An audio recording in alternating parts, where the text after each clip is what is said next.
I'm Amy Cherry. A small plane crashes in a remote part of Flagler County along the Intracoastal Waterway, killing everyone on board. Authorities say up to 3 people were on board when the single-engine aircraft crashed in Marineland Thursday night.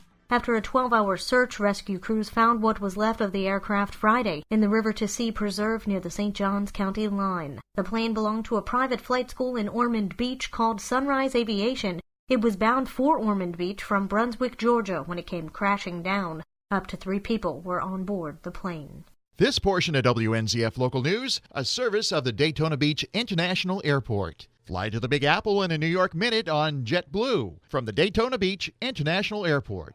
A meth lab is busted in western Flagler County. Debbie Young reports. It happened early Friday morning. Members of the Flagler County Sheriff's Office Special Investigation Unit executed a search warrant at a home on Blueberry Street in the Daytona North section of western Flagler County. Sheriff Rick Staley was on the scene at 7:30 a.m. when SWAT members and patrol deputies entered that house. They dismantled 3 so-called shake and bake methamphetamine labs. They were located on the property, and because of the danger those labs posed, Flagler County Fire Rescue responded to render them safe. Investigators arrested 6 people on a variety of charges, seized 3 firearms and narcotics. Those arrested are being held in the Flagler County Detention Facility. For Flagler's Morning News, I'm Debbie Young.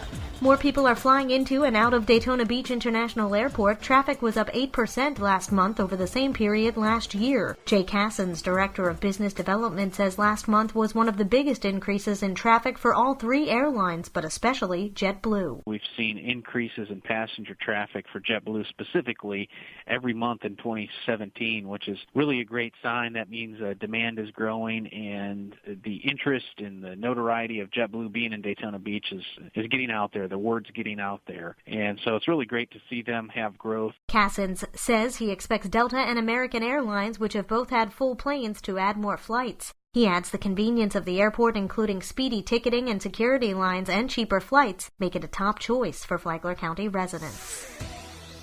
Flagler Beach's city manager could be moving on. Ben Smith has more. Flagler Beach City Manager Larry Newsom says he is not unhappy in his current position. But I always want to look at, make sure and keep my options open. Newsom threw his hat in the ring for one of Putnam County's top jobs that drew 48 candidates. Now there are 8. Newsom says that even if he is offered the position, he may not take it. My wife is extremely happy with Flagler Beach. She loves it there. So if I go anywhere else, I'm going to have to fight that battle with my wife.